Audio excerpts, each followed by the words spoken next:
Bismillahirrahmanirrahim. Alhamdulillahirabbil alamin. Wassalatu wassalam ala sayyidina Muhammad wa ala alihi washabihi ajmain. Sahabat seteguk ilmu yang dirahmati oleh Allah, menjadi seorang dokter adalah satu kemuliaan. Karena dokter adalah satu profesi yang mulia yang pada garis besarnya bertugas untuk memeriksa para pasien yang datang mengadukan aneka macam penyakit yang diderita oleh mereka. Kemudian sang dokter pun berupaya semaksimal mungkin memikirkan cara mengobati pasien yang datang kepadanya. Memikirkan dengan ditunjang khazanah keilmuan medis yang ia pelajari sekian tahun sehingga ia dapat gelar dokter. Satu profesi yang sangat mulia luar biasa. Berbicara tentang dokter atau tabib dalam bahasa Arab, di dalam kitab Tanwirul Muhtadin bi Hikayati Ihya Ulumuddin yang disusun guru kami Al-Habib Muhammad bin Abdullah Al-Aidarus, salah seorang pengajar di Pondok Pesantren Darul Mustafa Tarim Hadramaut, diceritakan dahulu ada seseorang yang datang kepada dokter ahli dalam memeriksa kemandulan seseorang. Dokter yang bersifat memahami dan mengetahui mandul atau tidaknya pasien yang datang berkunjung kepadanya. Suatu hari seorang suami datang memeriksakan istrinya kepada dokter tersebut, diceritakan. Kemudian diceritakanlah kepada si dokter, istri saya ya dokter, istri saya ini ya tabib, saya sudah menikah dengannya sekian tahun namun tak kunjung hamil. Tidak hamil sekian lama, tidak mau mengandung. Sekian lama sudah menikahi wanita tersebut, orang yang datang kepada dokter tadi. Sang dokter pun memeriksa wanita tersebut, diperiksalah urat nadi dari si wanita. Diperiksa oleh si dokter, dan dokter pun berkata kepada wanita ini dan kepada suaminya, tidak perlu lagi engkau datang ke sini. Wahai wanita, wahai perempuan, engkau tidak perlu datang kepadaku lagi memeriksakan diri. Karena umurmu akan berakhir 40 hari lagi, engkau akan mati. Begitu kata si dokter. Tidak perlu engkau datang ke sini memeriksakan diri, bertanya apakah saya mandul atau tidak, dan kenapa saya mandul, itu tidak perlu. Karena 40 hari lagi engkau akan meninggal dunia, kata si dokter kepada si wanita. Dan suaminya mendengar. Mendengar hal ini, sang wanita tadi pun cemas, luar biasa takut. Ia pulang ke rumah, ia pun merasa gelisah, takut karena umurnya 40 hari lagi. Harta-harta yang ia miliki, ia sedekahkan, ia bagi. Ia pun berbuat baik, berbuat kebaikan, kebajikan semampu ia karena umurnya 40 hari.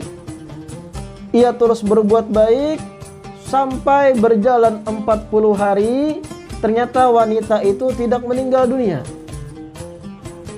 Sang suami pun datang kepada dokter tadi setelah 40 hari. Wahai dokter, kata sang suami, wahai tabib, istri saya tak kunjung meninggal dunia, masih hidup. Artinya yang engkau simpulkan itu salah besar.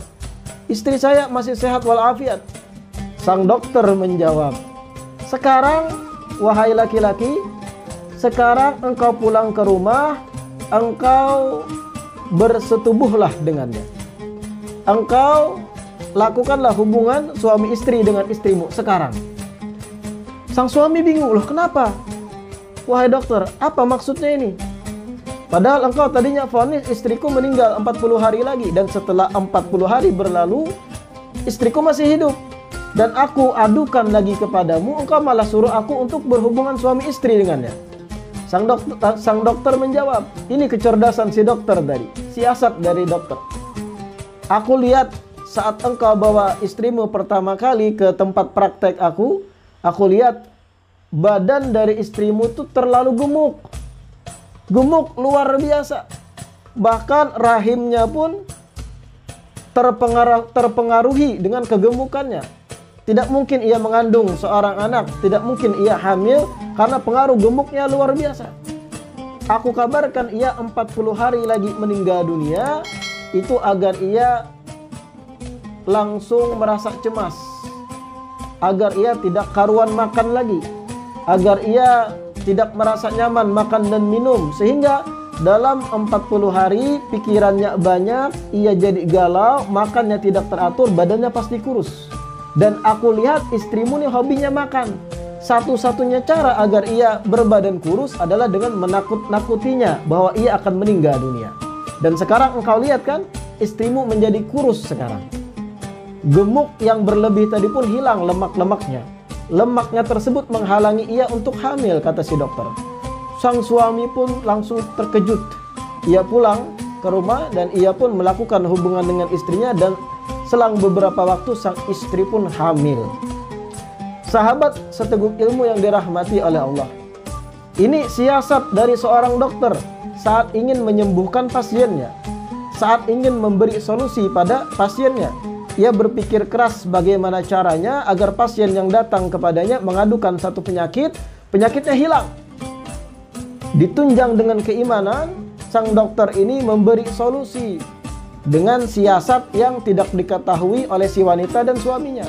40 hari lagi engkau meninggal dunia, kata si dokter.